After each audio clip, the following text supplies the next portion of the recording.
Welcome to another edition of the Upshot Interview Series. This is episode number 16, and today we're going to be talking with Michael McCall. He's a senior instructor at the University of South Carolina and a sports psychologist, and he's also an avid disc golfer.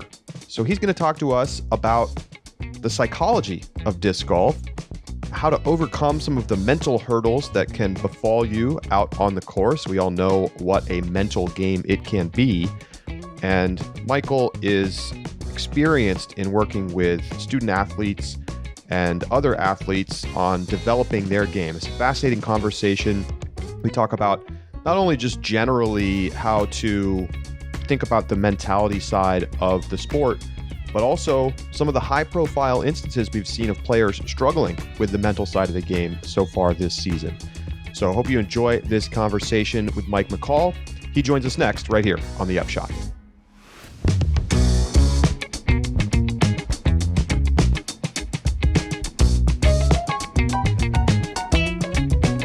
The Upshot is presented by Pound Disc Golf, makers of the best bags in the sport. And you know what? They make more than just disc golf bags. Check out their new Fly Pack. You can find it on the website, pounddiscgolf.com.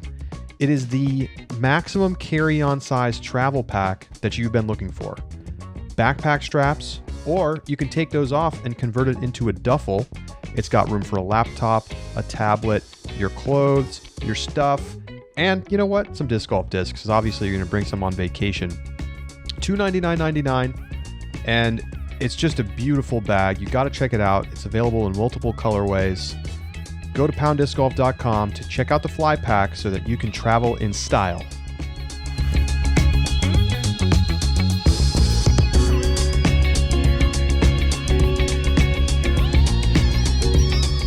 Joining us now on the Upshot Interview Series is Dr. Mike McCall. He's a senior instructor at the University of South Carolina.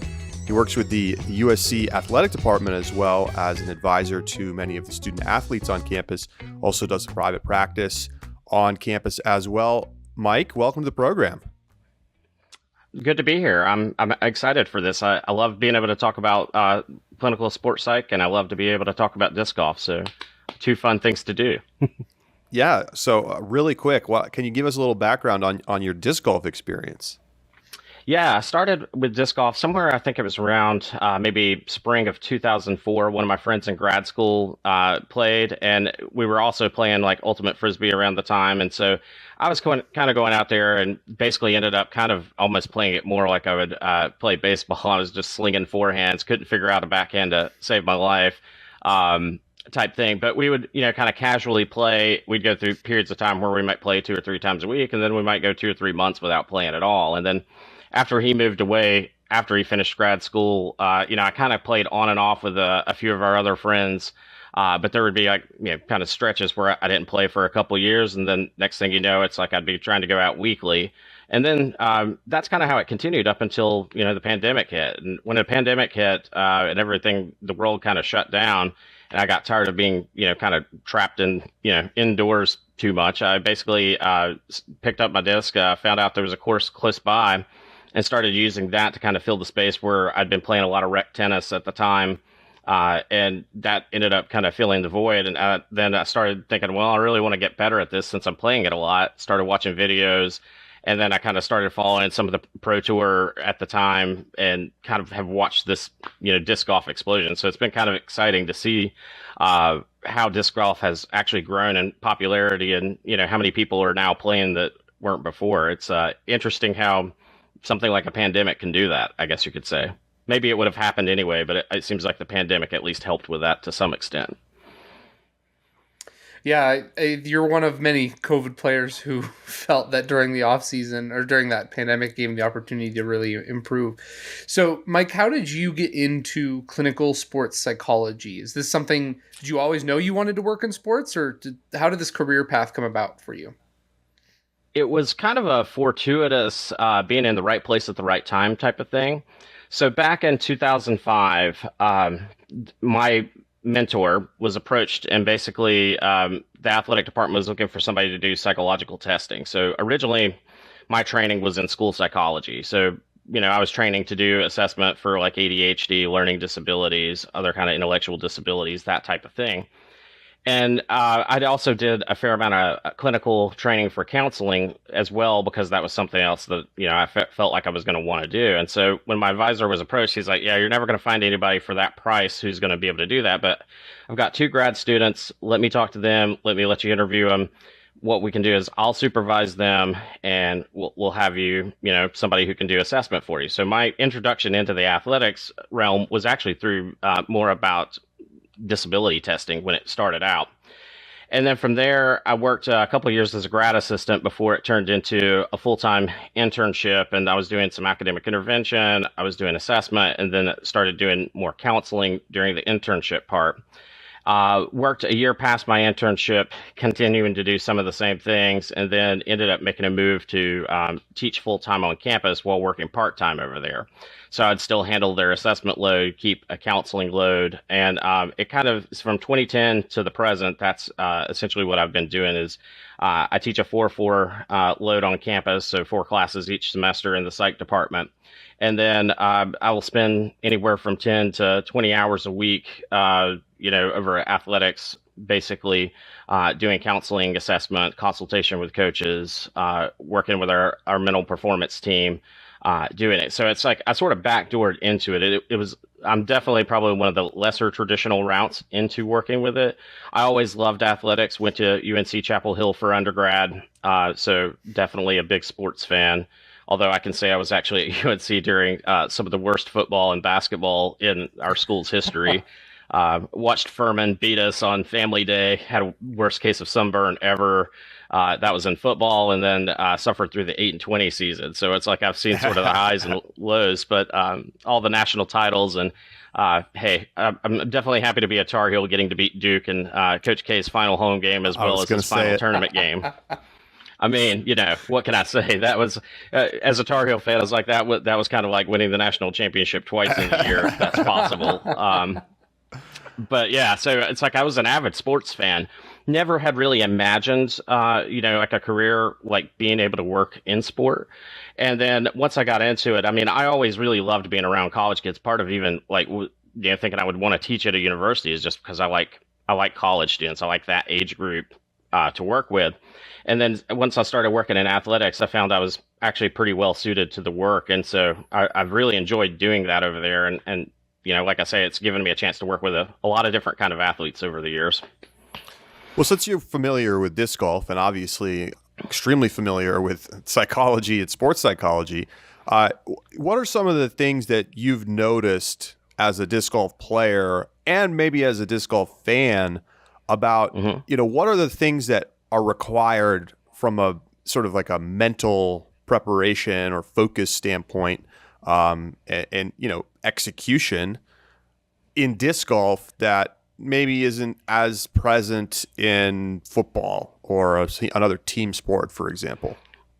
Well, for one thing, it's sort of the solitude of it. I think the same thing's true with tennis and golf, minus college tennis and college golf. One of the interesting things, actually, watching the transition for our equestrian tennis and golfers to college, where they're on a team and have to compete as a team and do things as a team because they're used to being sort of individual and not necessarily micromanaged through it. And so I think whenever you look at something like disc golf, it's like, you're kind of out there on an island. If things are going rough and you're off, there's really not anybody who's out there who can kind of coach you or redirect you. I mean, at least at this point, the caddies haven't got to the point of actually being knowledgeable enough about the courses. And, they're not, in most cases, always traveling with the same athletes.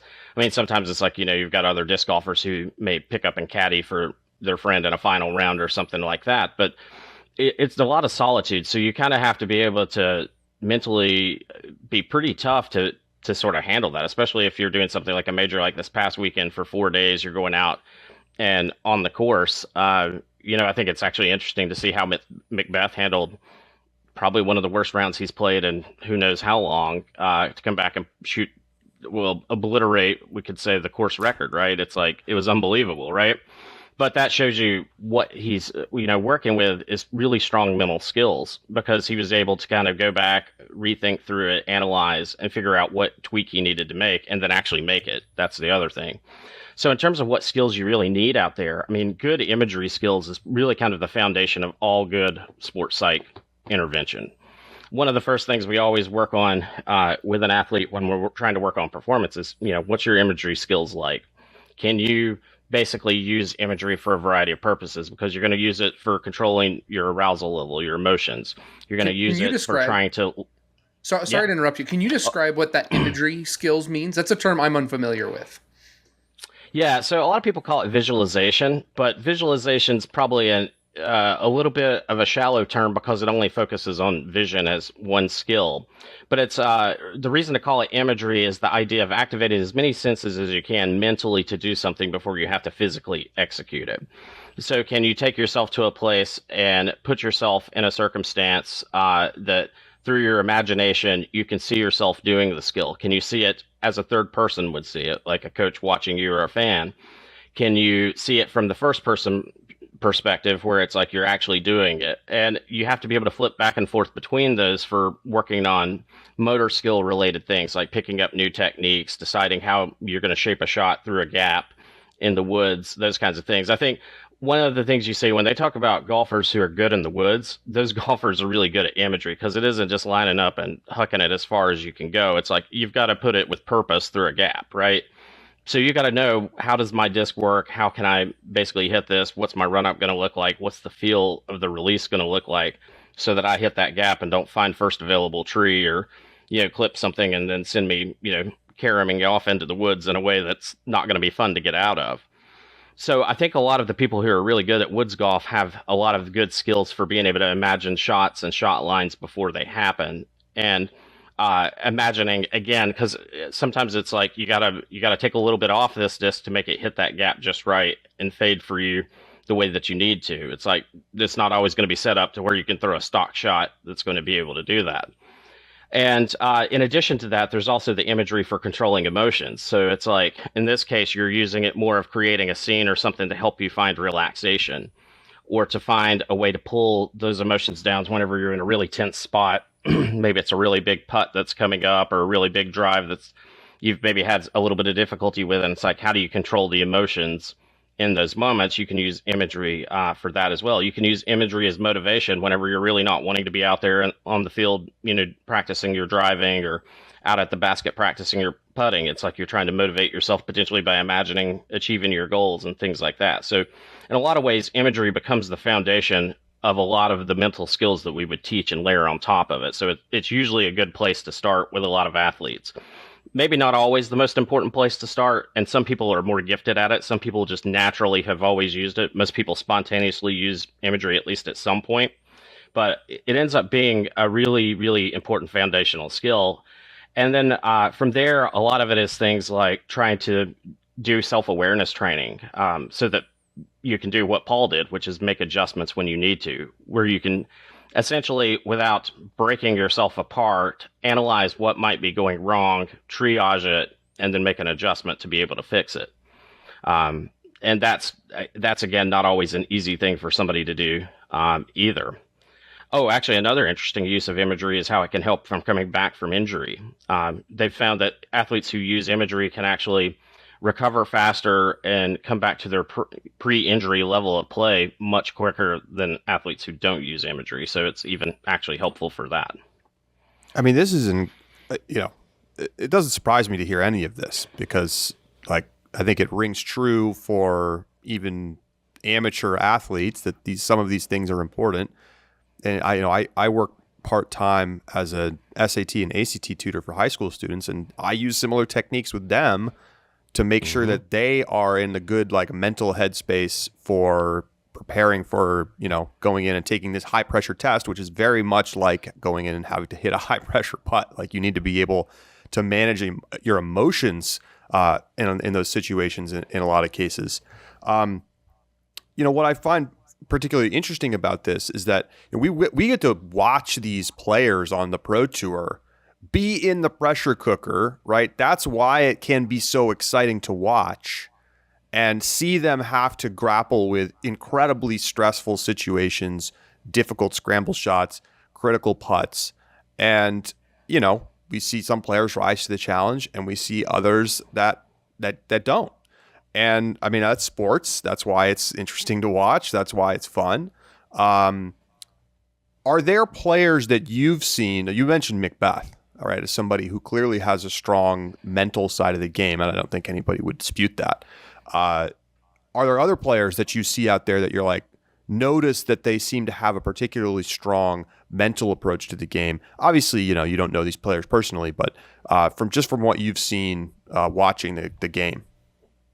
Yeah, I'd probably put Chris Dickerson up there as somebody who, in watching, Chris doesn't ever seem to show a ton of, high or low emotion. It's like he's a pretty even kill guy. And, even though occasionally we'll see some emotion from Macbeth, I mean, when it's really on the line, like Macbeth's one of the best at certainly controlling that emotion. I think on the women's side, to me, I think Katrina Allen, to me, has looked maybe the most even kill since I've been following some of the women's in terms of just from tournament to tournament. She may not be winning every tournament. She wins her fair share, but it's like I feel like in just terms of consistency from week to week, moment to moment, and again, sometimes the resiliency of shaking off the bad shot or the bad putt. It's like I feel like she can kind of. A lot of times I've not seen too many times where I've just felt like it's kind of just went sideways necessarily for her. Again, some courses I think set up better for certain players than others. I think James Conrad is maybe another one on the men's side that seems to be, again, whether or not things are, he's on the lead card or not, it's like I feel like there's a definite even and killness to what he's doing. And again, some courses seem to set up really well for him as well. But those are just a few right off that I would say come to mind as some of the mentally strong ones. Drew, I think, had it really well, towards the end of the season. Or I'm thinking of the tour final last year, like kind of watching the zone he was in. He was definitely, I think, pretty close to a flow state. I mean, some of the putts, I was lucky enough to be able to be up there and kind of watch it in person as that was unfolding. And, man, it was like he was definitely kind of locked in the zone there. That was quite a battle there at the end of that. That was a really exciting finish to that tournament. So that'd be a few people off the top of my head that I'd say have showed maybe, it looks like their mental skills are really kind of on point, most likely. So I remember reading, I think it's the book Tennis and the Inner Game that talks about sports psychology. And it talks about, because, and this is something that just kind of strikes me that you've been talking about here. It describes when you are, competing in athletics, that you should not punish yourself for mistakes, but you also shouldn't over celebrate. We also see, and you describe here in your praise of players as the even-keeled guys and women on the Katrina Allen, Chris Dickerson, who aren't showing as much emotion. But then you have players like Ricky, for example, who are very, like any other sports celebration when he hits the putt. He's known for his signature celebration. He's very animated. Do you think that that's a demonstration of a weaker mental game, or that hurts Ricky's mental game to have that kind of celebration? Some of it is being consistent with who you are. Who are you in general? So, like, for me, I look back at, to make it really old school, I don't know if a lot of the people watching, I don't know how young the audience is, but John McEnroe, if you ever go back and watch him, he was a guy that was a fiery guy. If you ever listen to him commentate, he's still a fiery guy, even though he's like, in the AARP crowd at this point. For him, he was kind of energized. I love McEnroe, but he was like kind of the exception to the rule in a lot of ways, because for him, whenever he could find a reason to have the chip on his shoulder and get angry about something, it seemed to channel his inner ability, to really have his peak performance moments in some ways. He channeled it better than most. Most people who would get as mad as he did at times, it would just be the end of the match. It would just totally melt down. But for him, it actually kind of worked. And I think having a certain degree of celebration, I wouldn't call Ricky's celebrations Lord knows if I had those raptor legs and could hit the kind of long range putts he hits from time to time, I'd be running it out. I'd be showing those things off. But yeah, it's like for him, I feel like Ricky still or at least what I've seen in the past couple of years, is when it's going a little rough, I don't find him kind of melting down either. It's like he at least manages the low side of the emotion, I think, really well in a lot of situations too. So again, I think there's a lot of mental toughness there, or at least last season, I thought he, kind of from beginning to end of the season, he was definitely one of the most consistent players tournament to tournament last season as well. And like I say, even though he has some of the celebrations, it's not that we shouldn't ever let ourselves celebrate. It's just we don't want to get so wrapped up in the moment we can't do the next thing. It's like if on hole one, if we have that big moment, a big throw in, are we going to be off for the next 3 or 4 holes, or are we going to step up to hole 2 and it's like a clean slate and we're ready to go and treating it as a whole new experience? Because that's a lot of what golf requires. Ball golf, disc golf, you have to be able to kind of wipe it away after you played the hole, no matter how good or bad it went, and get on to that next one. Got to do it in poker too. You can't dwell on the bad beat or the bad kick in the case of disc golf. You can't dwell on it. You have to be able to move forward. And we can't, again, overly celebrate and think that this good moment that happened is necessarily going to ensure it later. It's more about, okay, let's get up, let's, do what we've planned. So, again, if you've really planned ahead and things like that, and you can kind of keep yourself in that pocket where your emotions are where they need to be. For Ricky, I think sometimes when he goes on those streaks where he hits the big putt, it really can put him in a pretty special place that day. Yeah, I think I saw somebody in our subscriber Discord mentioning that they were out at the tournament at the Champions Cup and they were watching Ricky play, and it was like kind of startling to them how intense and focused he was and like just locked in. And I think you see that from those, any elite athlete when they get into that zone where they're trying to, go compete for some kind of championship. So let's talk about Eveliina. Eveliina Salonen has now a streak of, I think, 4 straight tournaments at this point, where she has been the absolute number 1 player off the tee and the absolute worst player on the green. So this is an interesting dichotomy, if specifically because you're seeing 2 very different mental sides of the game happening simultaneously. So what is going on with Eveliina's putting? There's been questions like, is it a physical issue? Is it a grip issue? Is it a mental issue? From what you're seeing, what's happening with Eveliina right now on the green? Well, after I went back and watched that first round where it was like really, like my friend had told me about it, and I went and watched, and I was like, man, like you weren't kidding, because he's like, yeah, she's 3-putting, and I was like thinking, okay. But then after I looked at the range that those were a 3-putt from, I was like, oh my, I see it. And then it kept sort of happening throughout that round. So I actually went back and tried to watch something from, I think it was like 2 years ago, because she wasn't in the States last year. So I went back and I actually kind of looked and tried to pick a tournament where I saw she generally putted pretty well, Circle 1X. And, again, the basic motion, I think, is the same. So I don't think it's like suddenly it's like she tried to change her putt in any way. Most likely what I'm guessing is happening, and this is, again, without having met her, talked to her, just based on watching the video, it almost really does look like she's got a bit of the yips. I would have never said putting was her strength. I would have never said that her mechanics, like, she's not somebody like when you look at it, it's like it was ever a super smooth putt. But it was definitely functional 2 years ago. It's like she was hitting in the range she needed to be hitting in. For as well as she drove, like she was doing enough Circle 1X. I think one of the tournaments, it was still up around 71%. And, she's somebody who also is going to give herself, with that distance, she gets a lot of shorter putts. But it's probably as close to like what people call the yips as I've seen, where there's kind of 2 beliefs behind the yips. Is it okay to go ahead and get into talking a little bit about this and kind of talking about her as to talk about maybe choking versus the yips? Okay. Yeah. So for the yips, the one notion is that it's a neurological problem. So it's actually, you could think of it, I think one article I was reading describes it as like a virus in a computer system, something that's just making the computer do haywire things. So if you think of your nervous system as like this highway that information passes back and forth on, it's like somewhere there's a bridge that goes out. And it just sends things haywire in the detour. It's like no longer is the body moving in a fluid motion together as one unit. It's like, you basically break things apart. It becomes very just disjunct. And so they kind of refer to this as a focal dystonia, which can show up with riders, especially one of the things that's sort of unusual is choking a lot of times seems to happen to seasoned athletes, like seasoned as in towards the end of their career.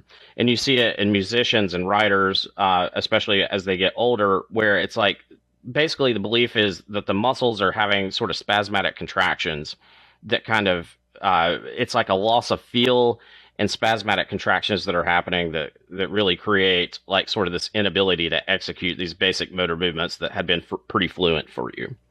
So that's kind of one belief, that it's more of this neurological thing. And that has been pretty difficult to treat at times. Some of the interventions they've tried have been pharmacological approaches. Certainly people have tried imagery approaches, hypnosis, and things like that. But some athletes in general have not been able to get past it, where it just kind of keeps coming back.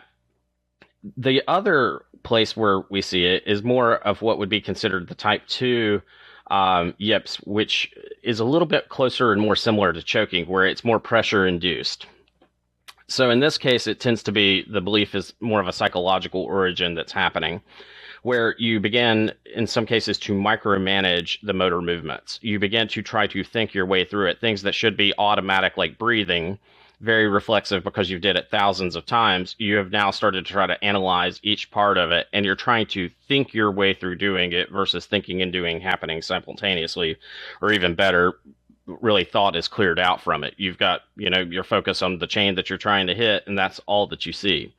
And so now you're trying to take this thing off autopilot and steer it, and now it becomes totally disjunct.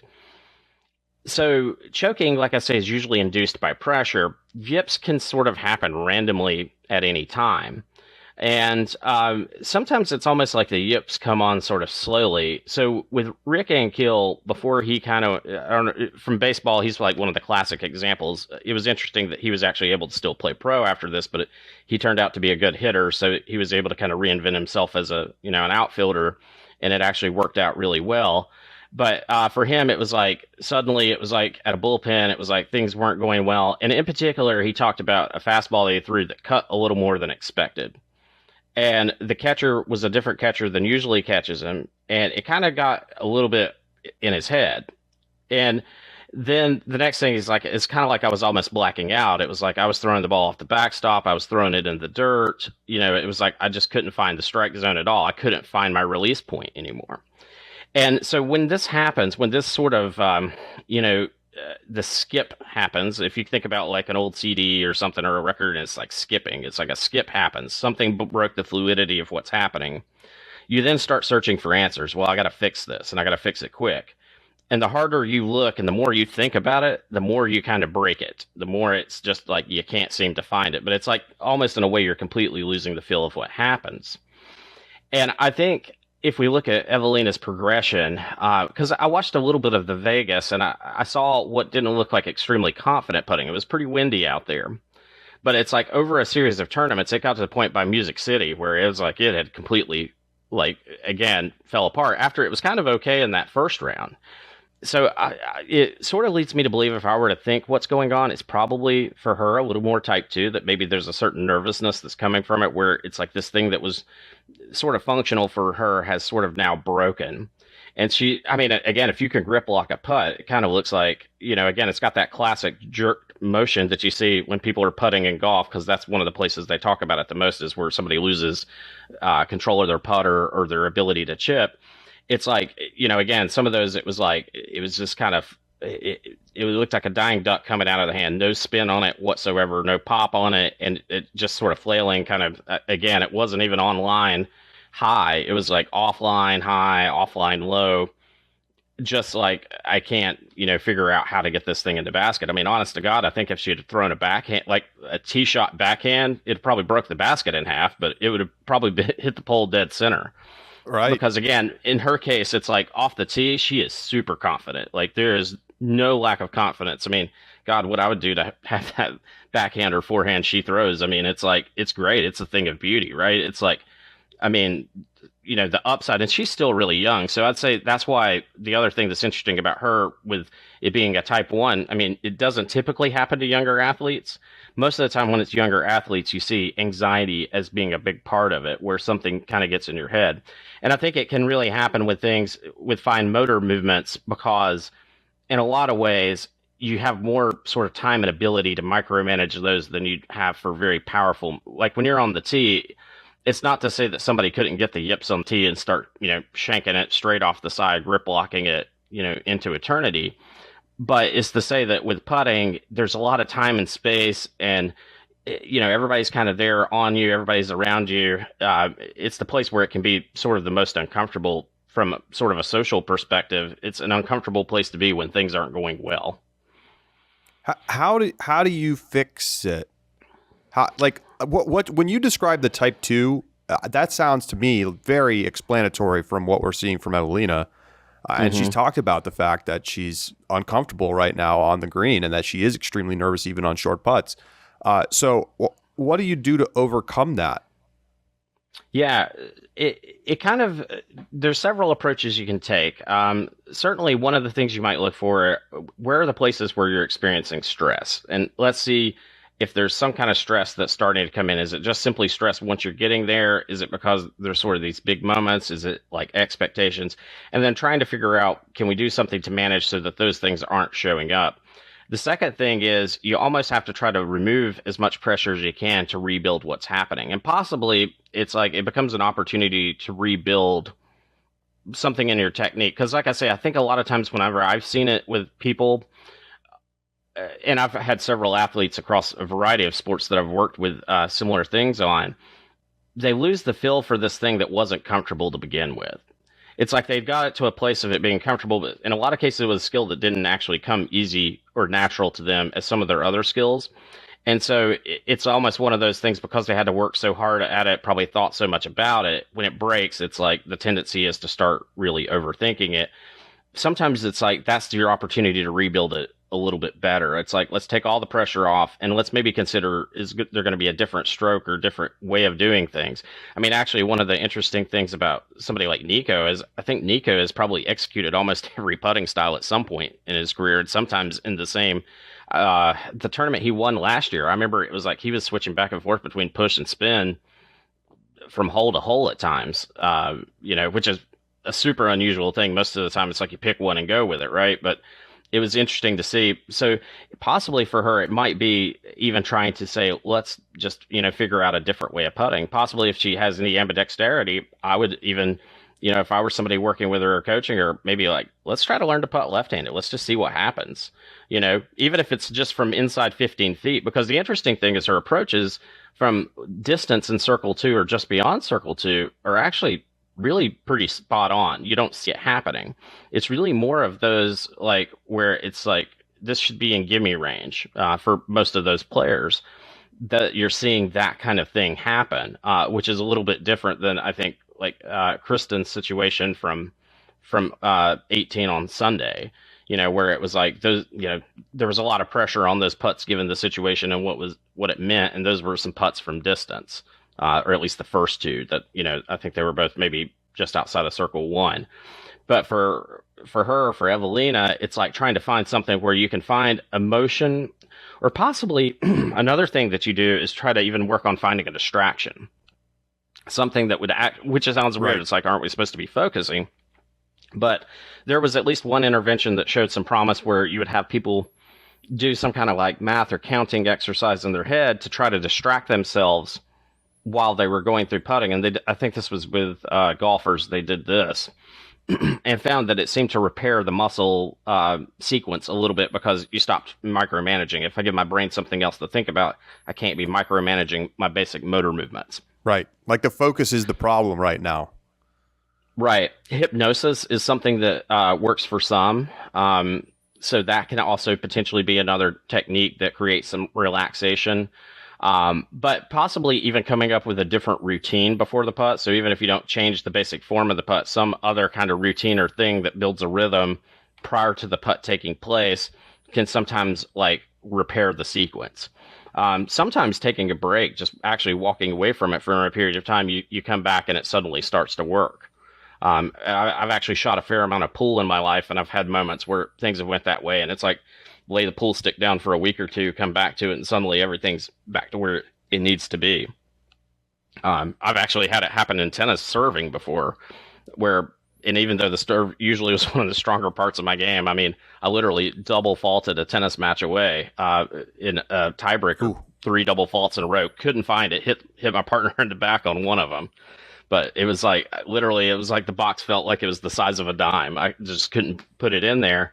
And then, ended up not playing some tennis for a little while. Like a few days after that, came back out, and it was just sort of gone. I was lucky in that sense. But if you're a professional athlete, it's like you kind of can't afford to always take the time off. But potentially having a break where if there's a smaller tournament where it's like, hey, just take a break, go do something else for a week and come back to it, it might come back. But certainly she's young enough that possibly like the idea of actually figuring out a different putting routine or even putting style that might actually be better suited to her in the long run might be the better way, because, I think her driving is going to keep her in the top 10 no matter what. If you drive the way she drives, you're always going to be in discussion. If she can just get, even if she's 50% in some of these tournaments from Circle 1X, she's winning. So for the general player then who says, I shoot great in practice and then I get in a tournament and it really gets in me, what would you say is practice routines in approaching the game of how you're developing that practice that can help amateurs or pros become more mentally tough when it comes to tournament time? As much as you can, you want to try to make your practice and tournament play, or the play that matters, as similar as possible. So it's really easy to putt in a situation where it's like you're by yourself on the course. I mean, even just playing a casual round with people, it's like I feel like my putting percentage, definitely drops a good bit. Just in having to wait on people and things like that, you get used to sort of like I can do things on my own time. I can take as much or a little time as I want. So it's like finding ways to potentially add pressure. What is a consequence I can put on myself that's going to make this shot feel like it would feel at a tournament where it's like, I've got to do this. And so by using some potential negative reinforcement techniques with yourself, you can simulate the pressure you might have in a match. I mean, where it's like, this is a consequence I don't want to do. Maybe it's like you have to sprint to the basket and back, something that would be uncomfortable, do some push-ups, whatever it may be. Maybe it's like you take a friend out there and you're going to have to pay him money every time you shank a shot in practice, right? Whatever it is that gets you something that's like, that would be uncomfortable, that would be something that would be tough. Building a little bit of that into some of your practice sessions helps you be ready to perform under those circumstances. But I think it's also building good routines. Like if it's funny how like people can do imitations of like athletes, like they can do their run-ups and things like that. If it's disc golf or in tennis, like Djokovic would imitate people's serves at the US Open. He would after the matches or something, it's like his little show to the crowd was like imitating other people on tour, like Nadal, things like that. The reason those players can be imitated is they have such specialized routines, right? It's like so specific and it happens every time before they do something. So the more strong your routines are, it's not actually superstition. I call it that you're building habit, you're building routine, you're doing something for comfort.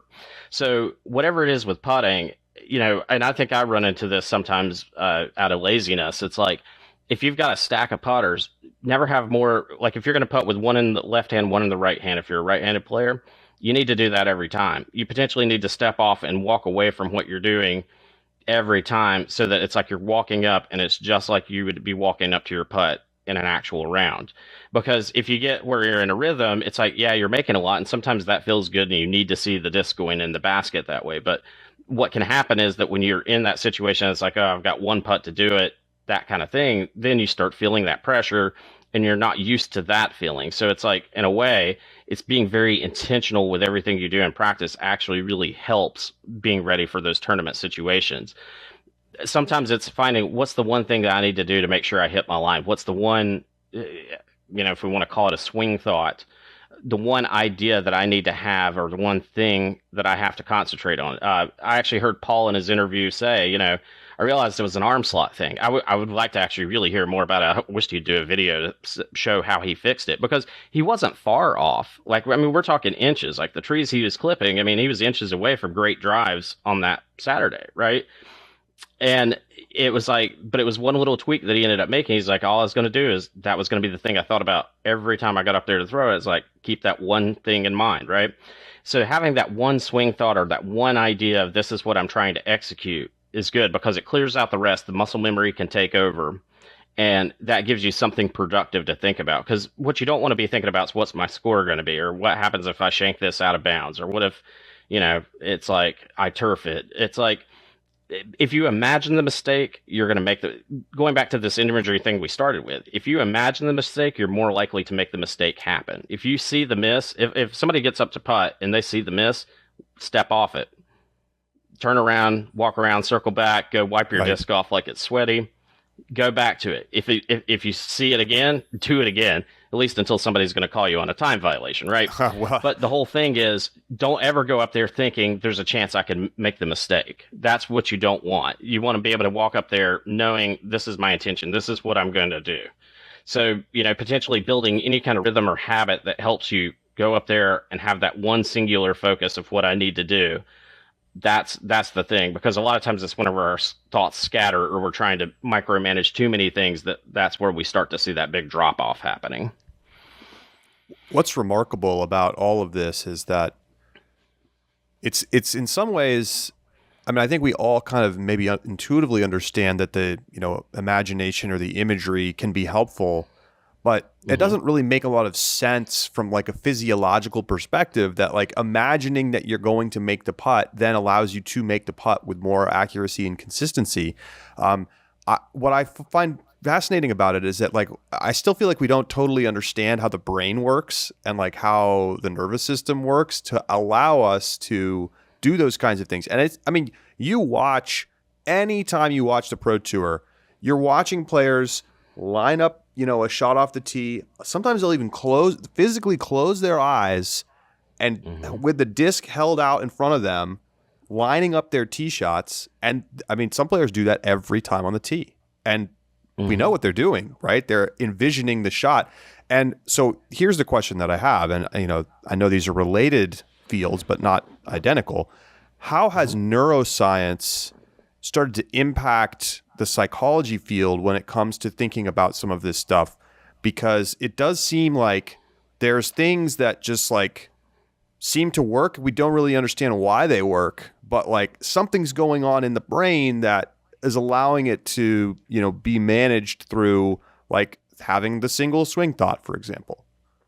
Absolutely. So neuroscience is helping a ton. I think the key to actually really settling the debate. Well, first off, I think considering that choking is actually more than one thing is probably where it's really at. I think there's more than one route to end up at a place where your mechanics break down. And I think neuroscience is going to help us clear up how those are different and help us find the interventions that are best suited to which kind of breakdown is happening. The tough thing is whenever you're running around and moving, it's really hard to do an fMRI. You kind of got to lay still for an hour and a half in a tube, basically not doing very much with your head frozen to do a good MRI. We just don't have the ability to do it while people are moving. Even for EEG, you got to be fairly still to be able to get good data. But I think the more that we're coming up with techniques and things like that, we're going to eventually be able to simulate what some of these things are. I mean, part of it is we know that with imagery, that dreaming and imagery might be pretty similar kinds of activities. In fact, there's a lot of evidence that really shows that, like for athletes, when they're learning new skills, they probably dream about it during the night, during their rapid eye movement sleep. And that's sometimes why it's like you'll feel a big jump between doing a private lesson one day and then showing up the next day to work on it. And then suddenly it's like, oh, wow, it's like this is so much easier and better. Your brain continues to work on it. I mean, even to some extent, probably with your SAT and ACT training, you'll have kids who will go to sleep on a math problem, wake up the next day, and it'll suddenly make sense to them. Your brain continues to work on things, even if you're not consciously aware that it's working on it. And I think with understanding the nervous system and what's happening, it's like we know with mindfulness, for instance, they've had people do mindfulness meditation in an fMRI, and you can actually see changes to the amygdala, which is where your emotional processing is. You can see changes to your executive functioning centers and how people are focusing. And, mindfulness is actually a big part of actually sports success, being able to, sort of allow emotion to move through you in a non-judgmental fashion so that you can move forward. It's like you take on the experience, you absorb yourself in the moment. In fact, it's part of even finding a flow state where, I think Paul might have been pretty close to a flow state in the way that he played on Sunday, where it was just like thinking and doing were the same. And it was just like, the gap looks huge. I can't miss it. It's just like the disc is going where I'm telling it to go on, pretty much on command, like directed by a, remote control. That kind of moment where you have it, where it just feels like everything's clicking. It's like mindfulness helps you get there. Neuroscience has helped us understand that it's like, what it's really do is kind of separating us from our emotions, allowing us to be in the moment and find that, we can tune out the crowd, we can tune out the scorecard, we can tune out all those other variables and just be happy being there in that moment and content.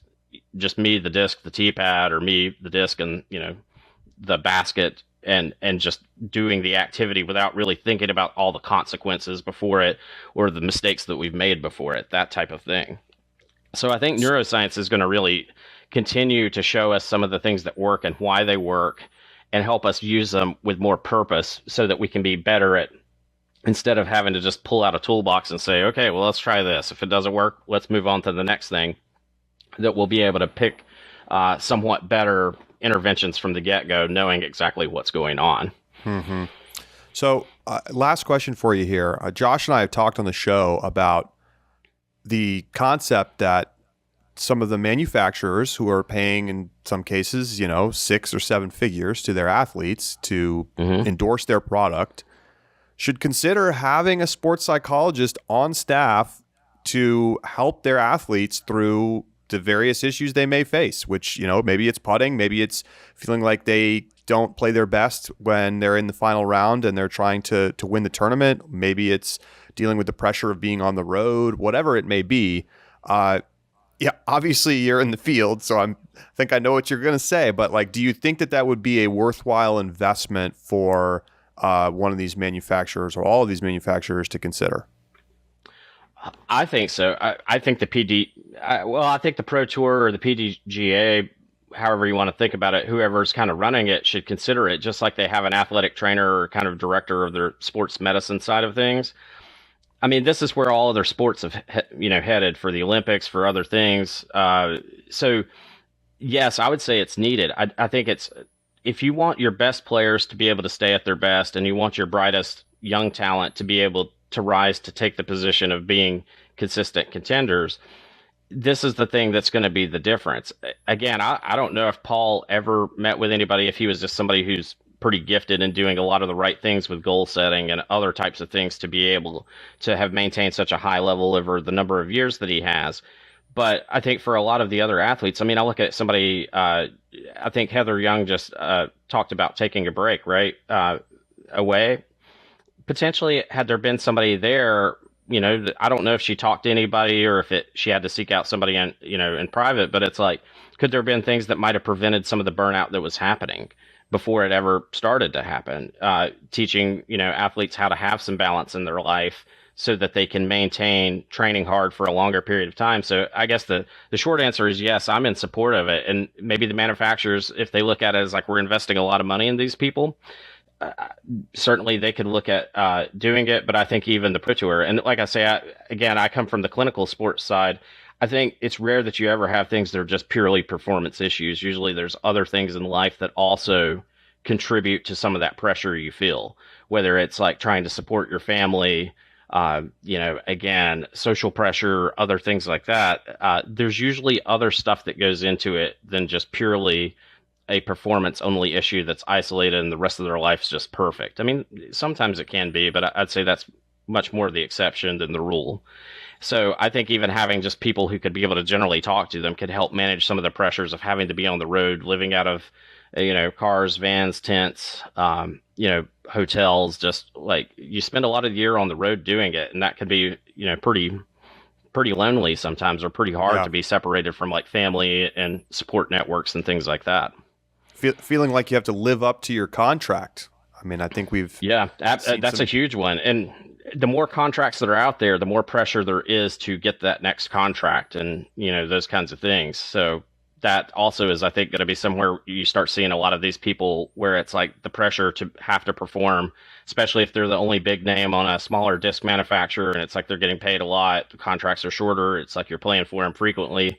That's going to be a big thing. And even as we see more sponsorship come in, there'll be pressure from other sponsors that are not even just the disc manufacturers. Sure. Well, this has been fascinating, Mike. Thank you so much for giving us some of your time, and we hope to maybe have you on again in the future for some specific breakdowns of certain situations. So thanks so much for joining us. Yeah, no problem. I would definitely love to talk about some of the timing stuff that we didn't get to today. So if you want to have me back on at some point, we could definitely work that out, I think. Sounds great. All right. Mike McCall, University of South Carolina senior instructor and sports psychologist for the athletic department. Appreciate your time. You're welcome. See you guys later.